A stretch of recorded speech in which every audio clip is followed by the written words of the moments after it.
it's been an extensive, very amazing conversation. But Instagram is trying to kill my shine, man. Instagram is trying to kill my shine. let me try this again. Let me try this again. See if she's going to be able to hear me. But yes, thank you guys. Thumbs up to each and every one of you that you can pretty much get to hear me. Ngaima right here with us. Can you hear me now? Yeah, I can. Oh God. Oh God. Girl, for a minute my heart stopped because I'm just trying to protect me from embarrassing my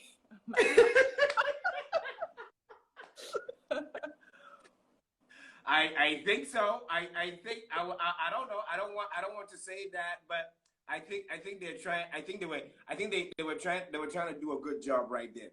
I equally had to change. I had to change my from the laptop. What's it called? From my phone to the iPad. So it's been quite a struggle for me as well. I restarted my phone, just like but what is this? Why are my ancestors not wanting me to shine? My village people, embarrass myself. Yes, the village people don't want us to be progressive. To talk about issues that eventually affects them, because I feel like they feel we're eventually going to address it right here. But real quick. So let's get into that jam, because yes, as I'm readjusting myself now, because my iPad is another. This is the iPad is my daughter is Zoe's plaything. So, but yes, if you're joining us, we have Ngaima Sesay right here. She's a psychosocial trauma professional from the Gambia that's joining us this evening. And yes, how Gambian are you? The first question was, what is the name of the Gambian outdoor party that takes place at night? And your answer was? Fura. Okay, Fura. So that answer is correct. So yes. Question number two. A sweet made of condensed milk sold for 50 butut. What is it called? Say it again. A sweet, a candy, a sweet made out of condensed milk, and it is sold for 50 butut. What is it called? This is how Gambian are you right now, because every Gambian know what that is. No, I know what it is as well, but the name is like Baluluwai. Wait, I know this. Professor Bunyuruslo. I promise you, I know this. Yeah. Butterscotch, yes. Okay, so butterscotch it is. Question number 3. Name 3 outdoor games played by kids during the raining season. In Gambia now, it's you're experiencing rain. So 3 outdoor games.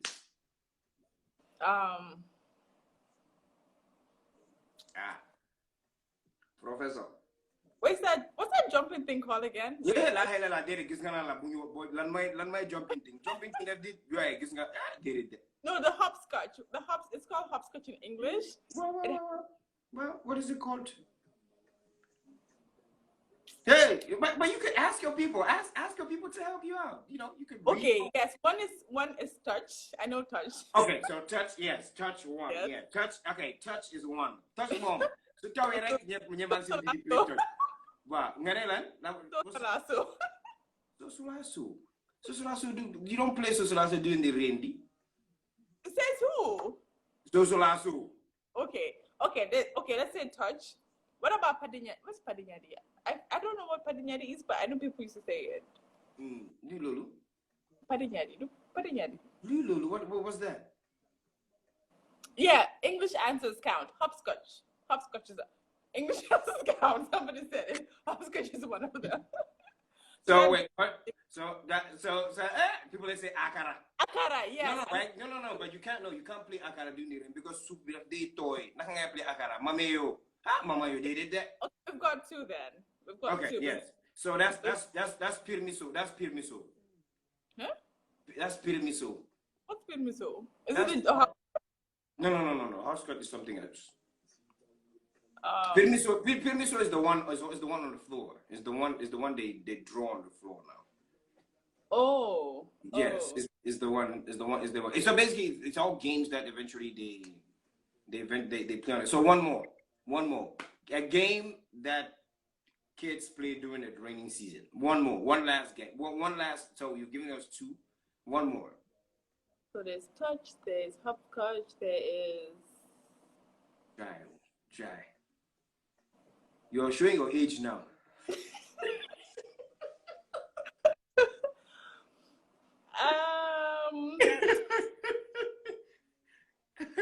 is embarrassing. No, it's okay. One last try. We'll move on. Because at least we'll know you tried. You had two. Sangutao. Yeah, somebody said Sangutao. Thank you. That's my mama. That's my mama right there. That's my mama. She's saying Sangutao. Okay. Yeah. So Sangutao. Okay, fine. I'll take that. In the year between 2004 2012 ish, they had GRTS at the time had a bunch of soap opera, like this Mexican Brazilian shows that were playing on GRTS. Yeah, I remember. And that was popular. That made entire neighborhoods move, relocate when light went off. Right? Yeah. So give us the name of two of those soap operas. Piece of cake. Esmeralda and Maria de Los Angeles.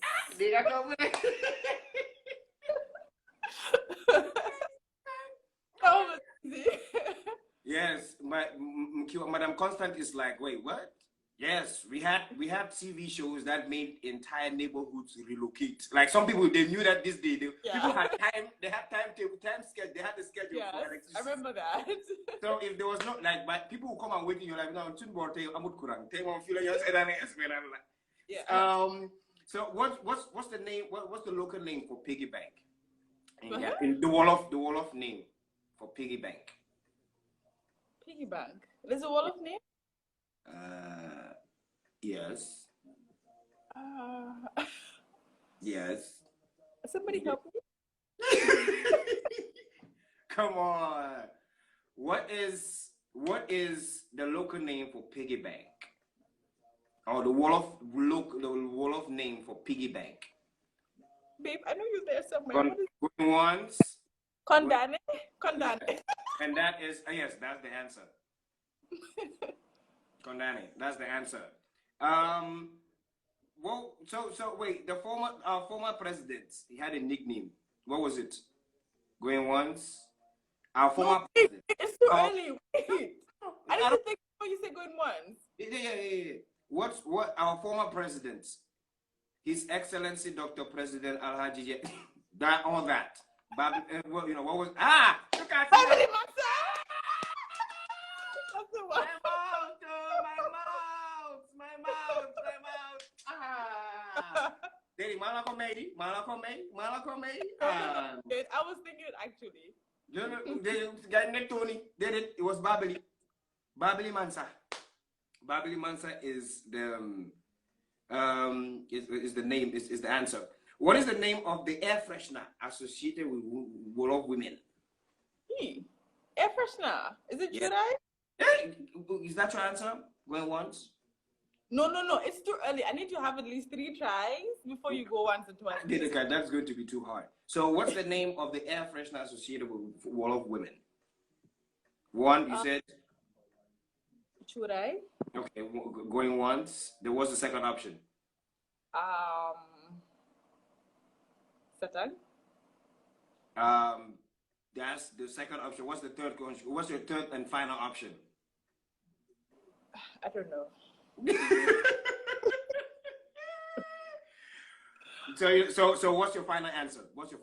Churai. Okay, so Churai is your final answer, and Churai is the correct answer. All right. What is the name of? Yeah.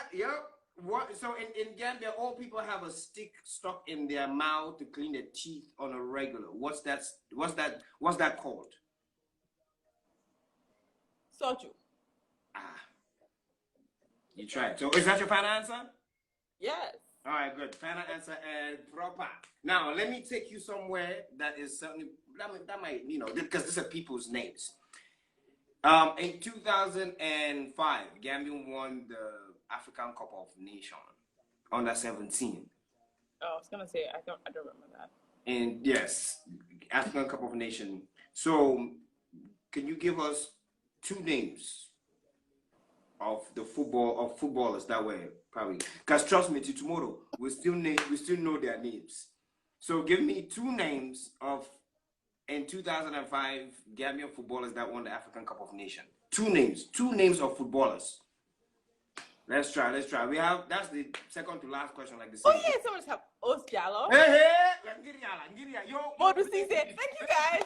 Thank you guys. Breeze, la hailala, Blake Breezy, Lamin Jabi,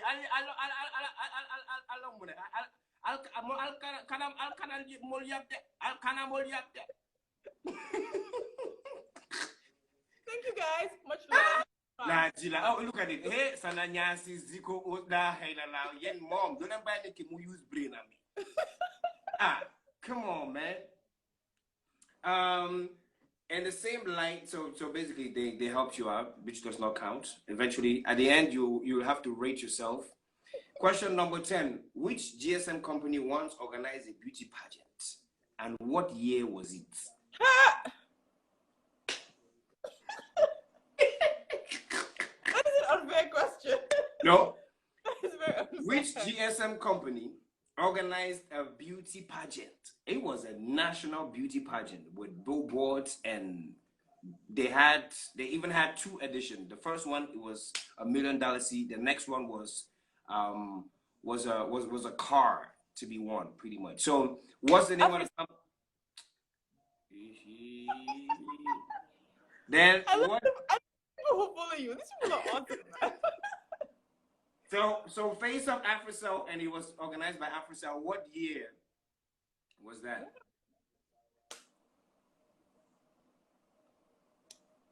Really? I give you 3 tries. Come on.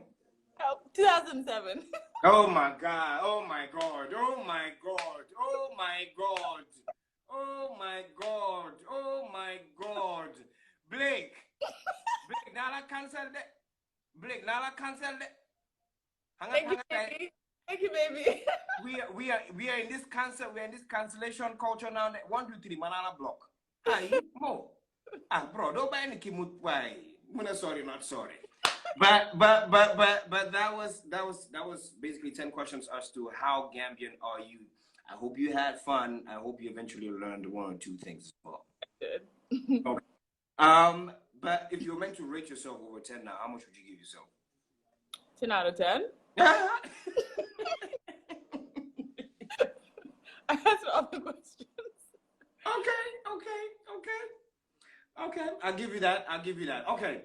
Back into our questions. We initially discussed, what her thoughts were on 2020, how important is the psyche of our mental state as humans. We discussed the issue of mental health, awareness, between basically just bridging that gap between old people and young people, and equally how important it is, or pretty much have methods of staying sane during this crisis or this pandemic as we currently have. Now the question that I have is, there's been let me get into current affairs. There's been a story breaking the internet, I think for the past couple of days, the scandal of Aluba, because I'll call it a scandal. Now, this demonstrates to women that men cannot be trusted in their safe spaces. But how can fellow Gambian men be effective allies, in the fight against gender-based violence, and the list goes on. I mean, because I will call you equally a feminist, because we were all shocked by the allegations, because he said it. There's no way to prove it. There's no way to prove it? No, but I'm just saying no. Because I mean, there's a message that he's. Unless wait, were you a victim as well? Were you one of the ladies that he? No. Okay. No, So but my point is, if you say there's no way to prove it, that's actually the problem when it comes to sexual and gender-based violence. okay. Then we're always like, where's the proof? Do you need proof? Do you need proof? Do you need the woman to show you that so and so and so happened? No, no. But me saying that wasn't in relation to the women. It was in relation to him and the allegations as to what he actually said that he did in the message. Mm-hmm. Yes. Well, that's a tough one for me to answer. But one thing I do know is that I don't know if initially I used to say I feel like men can join the fight. You know, we need men to join the fight, right? Okay. Mm-hmm. Because the thing is, even though we want equality, but men need to also understand where we're coming from and what we need. Because if they're stuck where they are in the belief that they need to be the head, they need to be the leader, they need to have the power, they need to have the last say, then it's like we're constantly going to be at war. But after he said that, I mean, this is my own personal opinion. After he came out with his message that he did, you know, he did all of those different things, I'm like, this is somebody, you know, if it's just anybody else, you're like, yeah, of course, these things happen all the time. Like, men are just misogynistic, they're just blah. But this is somebody who constantly fights. It's like, I can call him a human rights activist. He constantly fights for these issues. Now, for somebody who constantly fights for us, to actually in turn go and actually do all these things against us, it makes you wonder, do men really have our best interests at heart? Can we really trust men to join the fight? Because all we need is just equality. We need equal pay. We need to be respected. We need to be able to go outside just like you people go outside without fear that somebody's going to attack us, that somebody is going to rape us. We need to be confident that when we go to work, that we will be given the same privileges that men are given. Mm-hmm. Now, of course, it's the patriarchy that causes that. So men have this, I'm going to call it an illusion, that they are the ones who are in power and, you know, everything has to revolve around them. And we are definitely the weaker sex. So that means we cannot be given the roles that we want in order to be able to lead, etc., etc. So now, if people who are supposed to be supporting us are doing these things to us, then who can we trust? True. Can men really join the fight? But then it makes it so much harder, because if we're trying so hard to fight for equality, for gender equality, and then men are constantly resistant, are we ever going to achieve that? True. But my questions still stand. Now, how can men, especially Gambian men, be effective allies? How can we come to work side by side genuinely? How would you even know that one is genuine? That's the whole thing I was trying to say. Like, I don't even know how men at this point, because somebody who is like, how can we even trust them? Can we trust you guys? Can we trust you guys to come as allies and actually support us? How do we know that you guys are not just supporting us just, you know, for your own benefits? So I don't, like, at this point, maybe before I'll be able to answer this question adequately, but at this point I have so many doubts. Yeah. You know, like all this, because the thing is, it goes back to psychology, and I've talked about this so many times. Growing up, we have gender norms, we have gender stereotypes, and these things are ingrained in us, our culture. So the woman does this, the man does this, and the thing is, men, the position that they've been given, they're so comfortable in those positions. They are like, it's essentially like they've been given a free ride. Most of the positions that women are put in are the ones that are hard. So think about it. If you're in this position where everything is easy for you, you essentially get a free ride. It's going to be hard for you to give those things up. True. So for me, that's my problem. I don't even know if men can be effective allies in this fight anymore. It might be possible. There might be a few men out there who can be effective allies, but I will take it with a grain of salt, and I will still have my doubts. Into the comment, this is from my friend, my very good friend Evan from Ghana. He says, I think we all need to learn to collaborate as partner. But yeah, Evan, bro, Charlie, this is what we're talking about. So just briefly, we had a few days ago a human rights activist and someone that speaks on behalf of women that came out with a very shocking news of how he has extorted women and he has abused them, emotionally, financially, and mentally. Yeah, so it's been shocking to equally realize that the people that are in the forefront, the people that are somewhat outspoken towards women's issue could behind the scene be doing such crazy acts. So that's exactly where she's coming from. She's coming from with this. Madam Constance said they don't have to have our best interests at all. We just need to use them to get what we need and give them the side the entire time and not trust them. Okay. No, I agree. Because I was actually just thinking that, like, okay. All we need from men is for you to just give us the chance to be leaders, the chance to be able to have the same privileges that you have. In a sense, equality. So I want to be able to go out at night and not be scared because I'm a woman. True. I want to be able to be the leader in a company, in an organization, and not feel like I have to prove myself more than everybody else. I have to work so much harder to prove that I am worthy because I'm a woman. Because men don't have that issue. Men don't become leaders and then have to work so much harder because they have to prove themselves.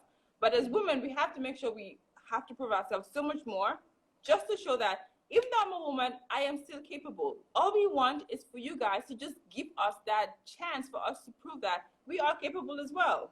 And the thing is, we are. But I don't think men are afraid of women.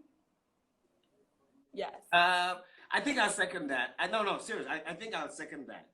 I'll second that. Men are, because they see how much power we have. Mm-hmm. And power is not just about physical power.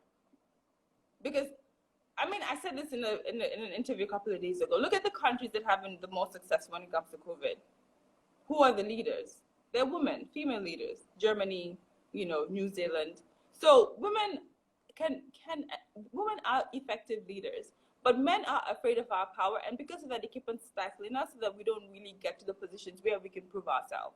And it's as simple as that. From, making cultural practices in our society. So the boy goes to school, the girl stays at home. The girl gets married, the boy stays at, the boy can go and do whatever he wants. The boy can go and, go out until 11, 12, but the girl has to stay at home. The girl has to do all the house chores. It's exhausting. We need the same privileges as women as well.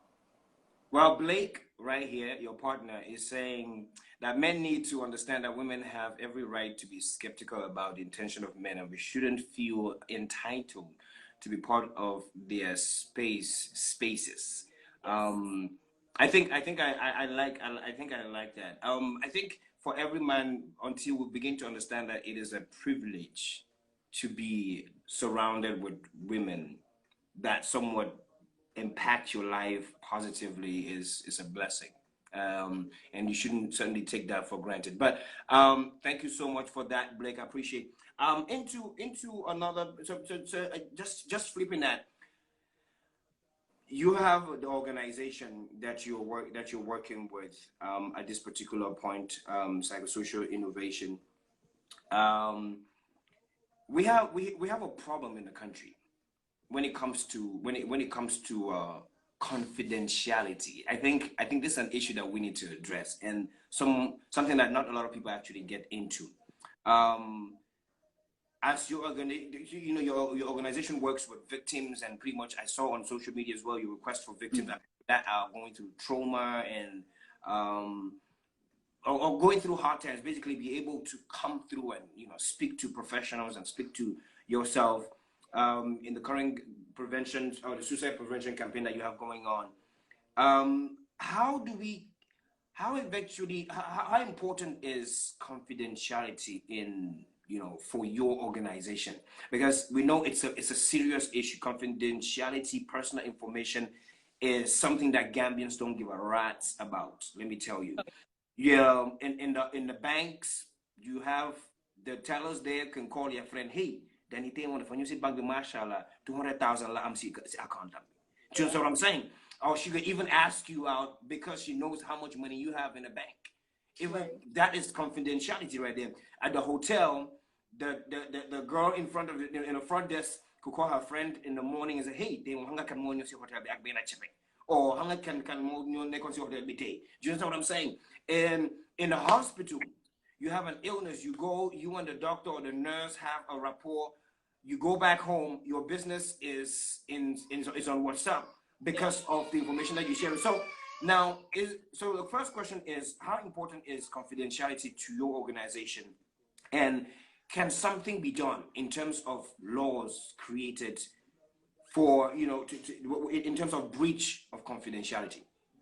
Right. So in our organization, confidentiality is something that's very important because of the profession of psychology. Yes. Because in psychology, when you do therapy, when you do counseling, somebody comes to you and they talk to you about things that they've gone through, things that they don't even talk about with other people. And it is our job to make sure that whatever they tell us, it stays in that space. Mm-hmm. So we even have something called informed consent. And one of the things on the informed consent is that whatever we discuss will be confidential. And I know this is a problem because I've had people who will actually ask me before they come, is everything going to be confidential? So even though I've told them that, but they still ask me, and I understand where they're coming from. Like you said, like Gambians are not known to keep their mouths, but let me just put it that way. But we stress confidentiality because it's part of our ethical duties as mental health professionals to make sure whatever we talk about with our clients remains within that space. The only time you breach confidentiality is if the person is at risk to themselves, so they're suicidal. Okay. Or they're at risk to somebody else. That means they say they want to go and kill somebody else. So those are the only two times we breach confidentiality, and we actually put all of these things down in the informed consent. And we tell our clients that if you and your counselor, whoever is your therapist, mm-hmm. if you find out that whatever you said in that space has gone outside, you let us know, and we will deal with that person accordingly, because they will definitely not be in OPI anymore. That's for sure. That's number one. So we take confidentiality very, very seriously. And that's something, when I was doing my psychology degree, that even when we're doing our research, we've been taught that as you are taking information, everything is confidential. Mm-hmm. So at any point in time as well, if you want to stop, you stop. So we have all these. So you can even take your informed consent to the police and say, you know what, I went to OPI. They told me they were going to keep my things confidential. We even signed here, the form is here, but they didn't. So that is how seriously we take it. Now, the second part of the question.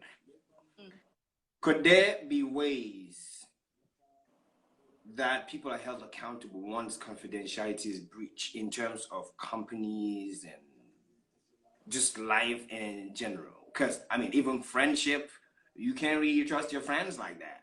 Because I remember the reason why I was on What's on Gambia all those years is because my friend was the one that was talking shit the whole time. Wow. Yeah. So I believe it has to do with our culture, but the thing is, when the society is what really makes up who we are. Okay.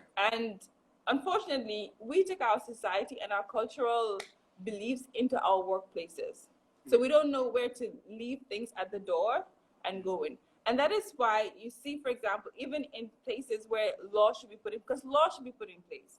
Sure. So in all organizations, all departments, especially that has to do with personal information, confidentiality is very important.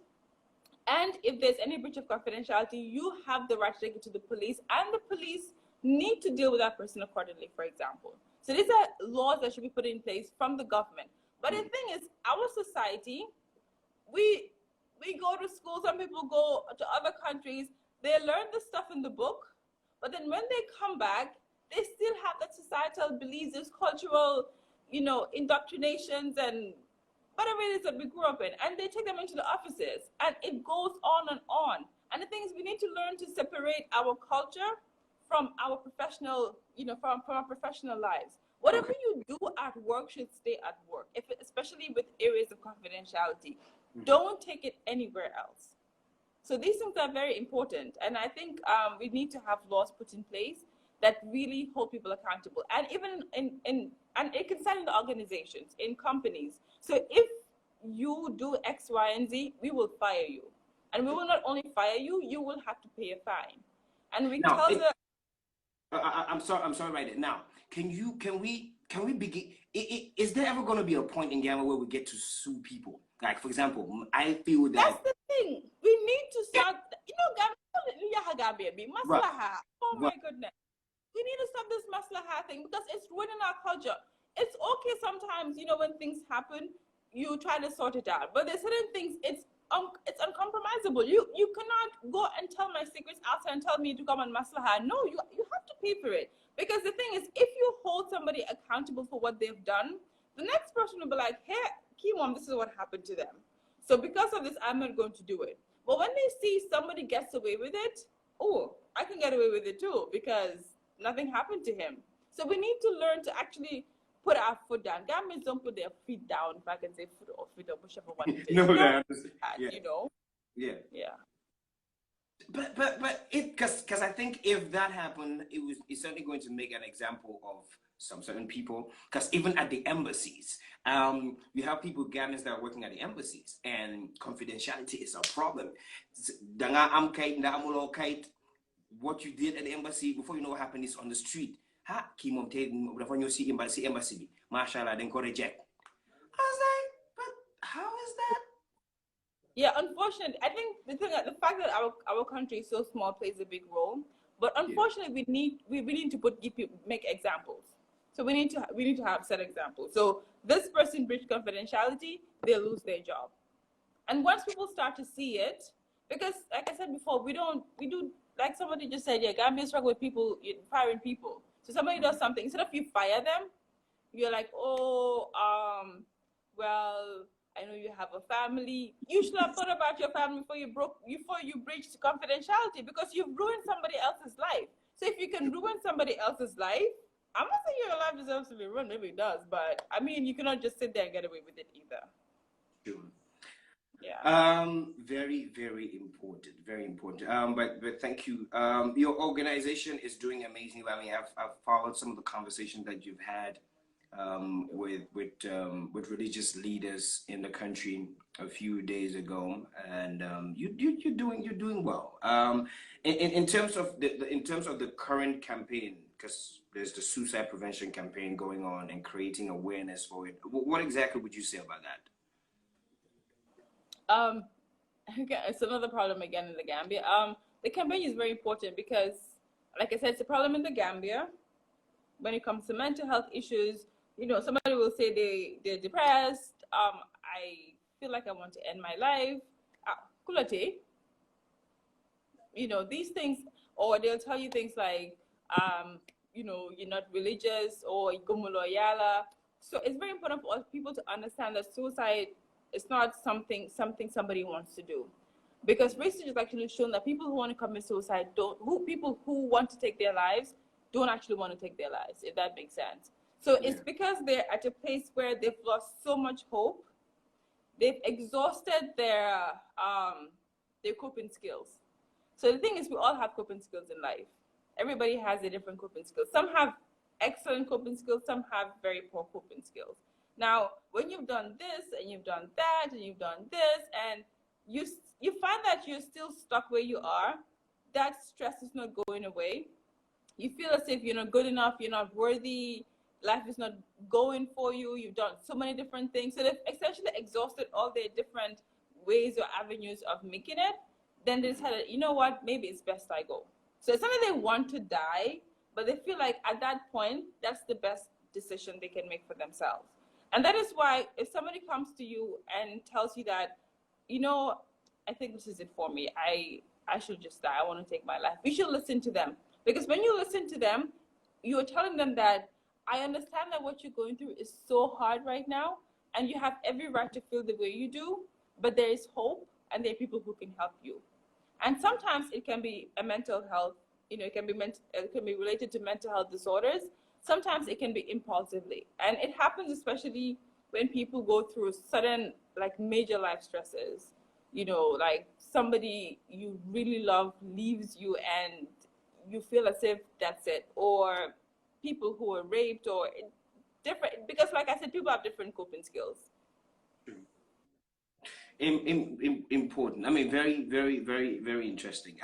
So at this point, the conversation is ongoing, and I feel people have to speak out. You need to certainly know that there are currently avenues, there are institutions, there are organizations where you could go to or get access to, and they will certainly pay you a listening ear, like OP Gambia at this particular point. Now, how exactly can people get access to you or your organization? So, of course, there's social media. You can always send us a message. We will always reply at least between 24 hours. And then, of course, you can send a text message or call 529-1811. And if you call, you can get access to us. Unfortunately, because we don't have as many people as we would like, so sometimes we might put you on a waiting list until one of us is done with whoever it is that we're dealing with. Then we can take you up. But essentially, that is how it works. Oh, nice. I need to ask this question. I saw on Twitter, was it yesterday or the day before, that the TRRC hearings eventually are coming back, and we know how for some reason it has been an eye-opening session for a lot of people, and you equally as a psychosocial support officer of that bureau. It's important that I actually ask this question. Nothing crazy, but how exactly is TRC working to make a difference at this point? Well, the whole idea is to ensure, like the motto, never again, it never happens, and that brings me back to education and awareness. It's about telling people what happened that they didn't know about, so that we make sure it doesn't happen again. Because if we know that,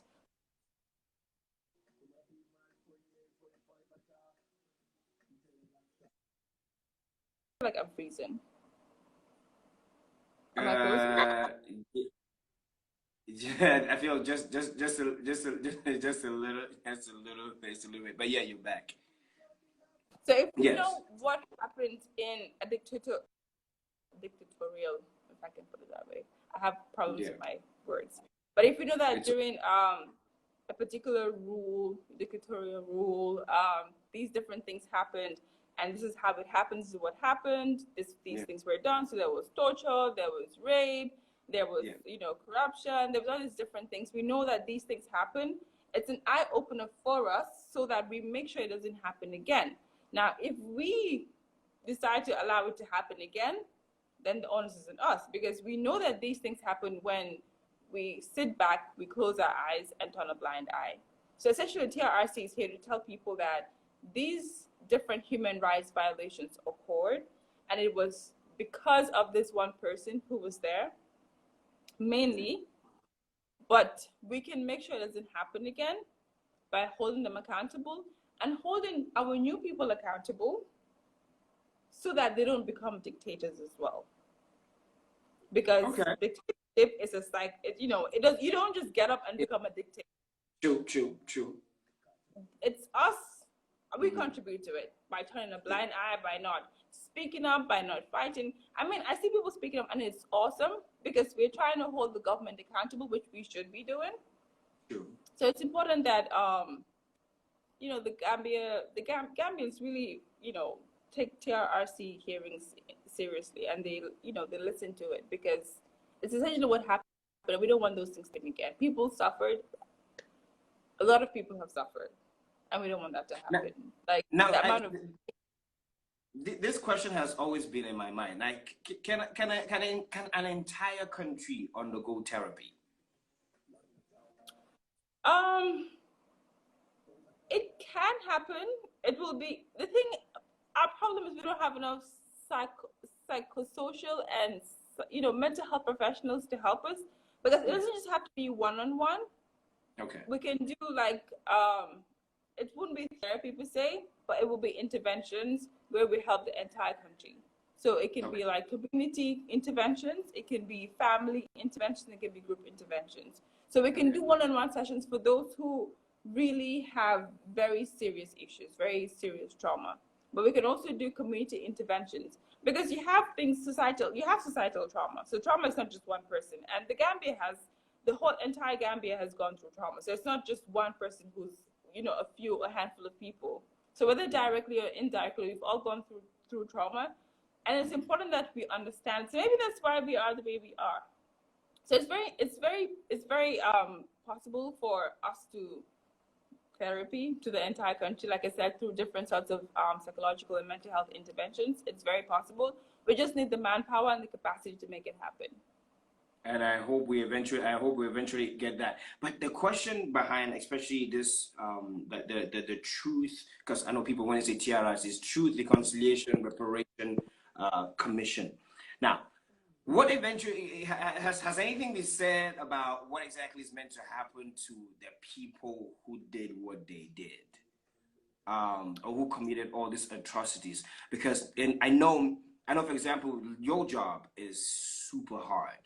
Get into a mind of someone and pretty much allow them to undergo healing from trauma that has been caused to them individually or to their family. Like to just, like they say,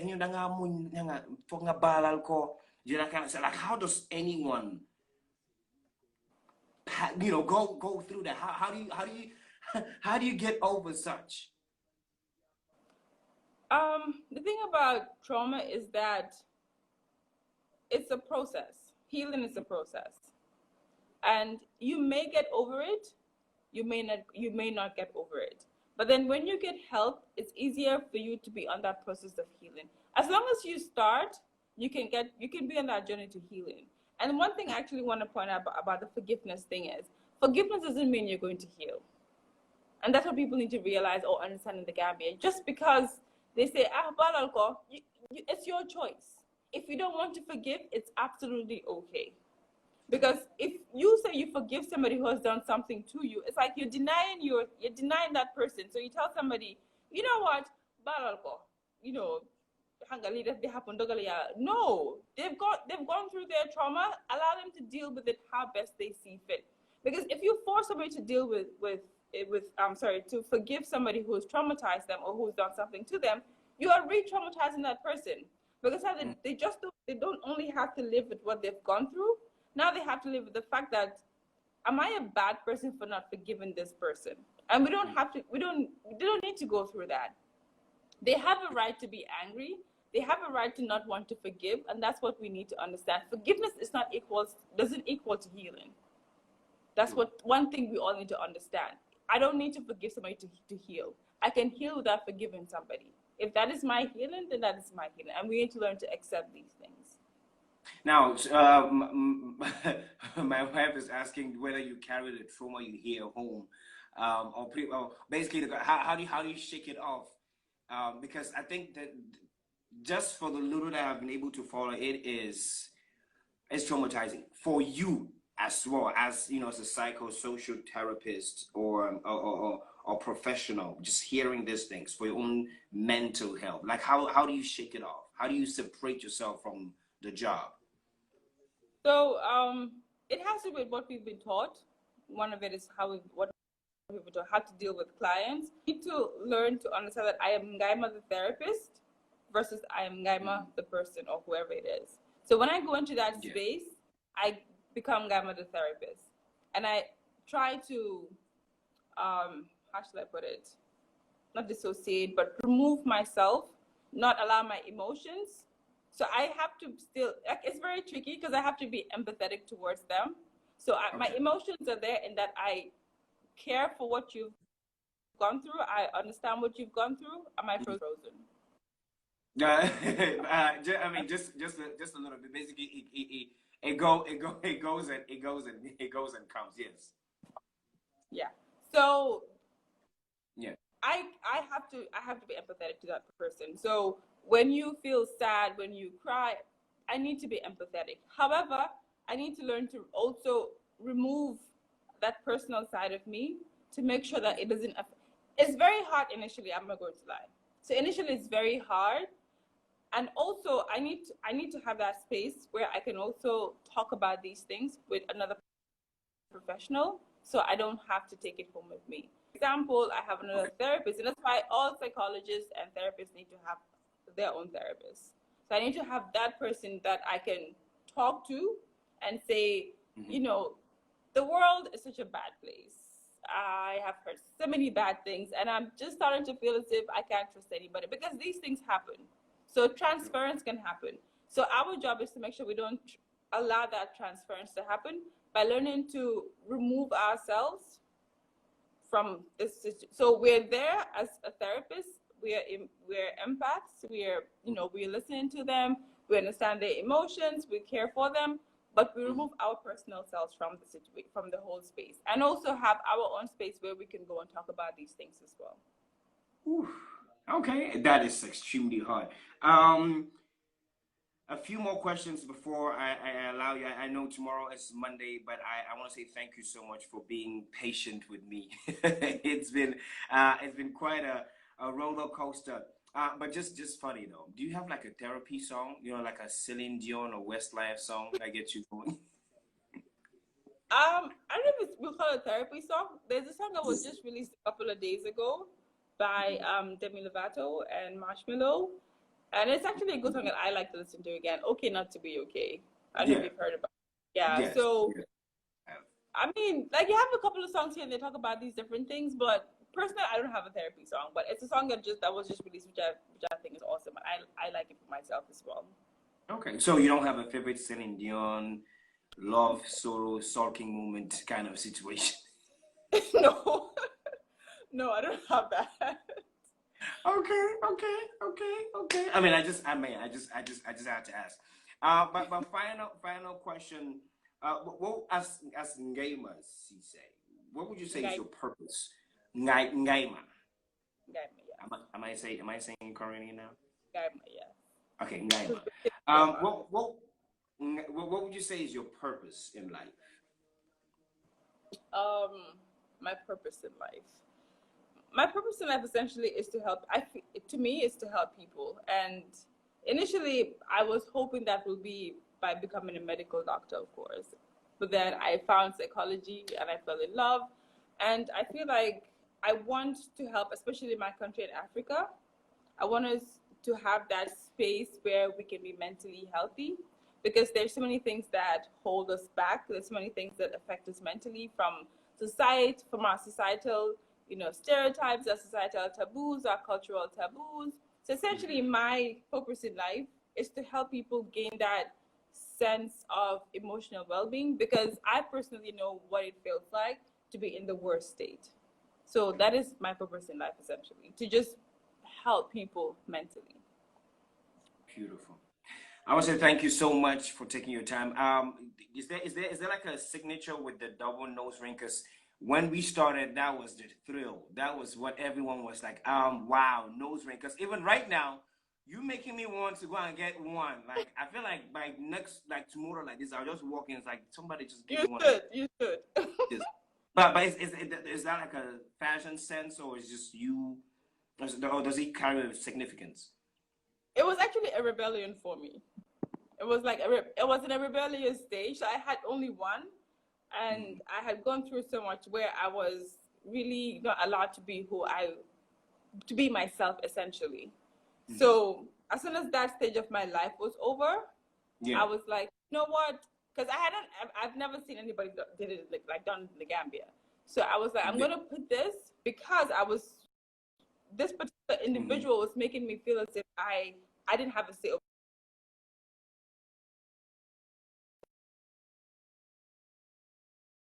Like, I ended up looking really interesting. So that's essentially how it happened. So basically, you love it. Of course. Okay. I love piercings generally. So. Oh. Okay. Yeah. So, but you're not the tattoo type. Oh yes, I love tattoos too. I love tattoos and piercings. Do you have one? Yes, I do. Wow. I do have. I wouldn't ask where it is. I would not do that. What's fun about the University of the Gambia? Just I mean, you as a lecturer over there, um, for quite some time as well. What's fun about it?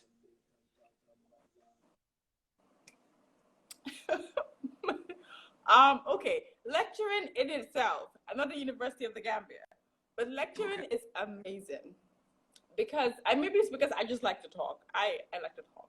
Okay, I like to explain stuff, and because I have a passion for psychology, and Mhm. I find psychology and mental health so amazing. Like every semester, I teach the same thing practically, but it's like I'm learning the same thing over myself, and it's just amazing. So for me, I don't know how to say it, but it's just amazing teaching other people, lecturing, making other people understand the importance of psychology, the Okay. importance of my skill, and how important it is to them and to the Gambia and to Africa as a continent and even the world. When it comes to University of the Gambia, I'm sorry guys, but there's something fun about it. Okay, I'm being honest. Okay, there's like it's just in comparison to where I did my university, like the ease at which I saw lecturers, how Yes. it was easy for them there and how it's not easy for me or it wasn't easy for me. Mhm. But the fun part, however, as for me as a UTG lecturer, was how my students like that aha moment for my students whenever they learned new things in psychology. So every week, they Mhm. were like, wow, like there was always this wow, like psychology is awesome. And the most fun part for me was after every semester when my students will be like, I want to study psychology. And of course they always thought I was a student the first day of class. Every time I True. come in class, they're like, I'm like, can I have your attention? This is I'm your lecturer, and they're like, are you the TA or the? I'm like, no, I am actually your lecturer. So, yeah. So basically, it's just that thrill of being in a classroom and getting to inform people of fun stuff. Yeah, I mean, In a inform is note. a very boring word, but yeah, something Okay. like that. So I want to say thank you so much. Say thank you so much. Do you have plans for 2020 for the year? What are you looking at? Well, essentially, it's for me, it's just about growing OPI and making OPI bigger, making sure that we're able to offer more services, better services, improve on what we have thus far, um, spread more Yes. awareness around mental health. So essentially, honestly, Mhm. my life revolves around OPI. I'm not gonna lie. So 2020 Okay. for me is just about OPI bigger and better, improved services, and yeah, that's about it.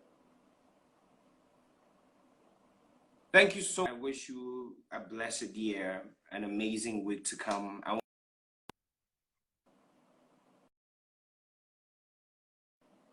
I know. I can't. Um, but come again. No, I didn't hear it. It went off. Oh, okay. So no, I'm just saying. I want to say thank you so much for taking the time to talk to us over here. It's been amazing because I know for most people, it's been hard for them to kind of get either connection or electricity and that sort of thing. But we've tried to have the conversation, and I know so many people have learned so much from it as well, including myself. And it is certainly going to take us far. And this eventually I'll repost on YouTube for anyone else that wants to learn from it. But I certainly want to say thank you so much, and to OPI and the entire team as well. I want to wish them well, and certainly yourself equally. I can't wait for what your week on Twitter is going to be like, because trust me, you give us life. Yay. Sorry. But thank you so much, and have a blessed week. Thank you too for having me. It was a pleasure. It was wonderful. All right, bye. Bye bye.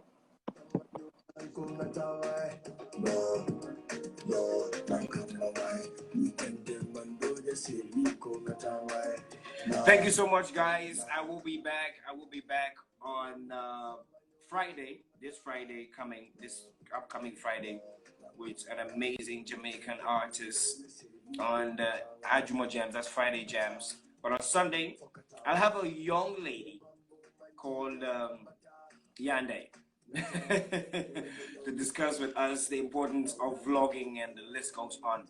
To Blake, to Mamayo, to Sister Njai, to Mkiwa, to everyone else that was there contributing and just making the conversation interesting, I want to say thank you so much. Have a blissful week, and please catch me next week Sunday on Crude again. Chris Black, bro, I'll message you, I'll talk to you. There's something we need to plan up as well. To each and every one of you, stay safe, wear a mask, social distance, and keep praying though. I love y'all.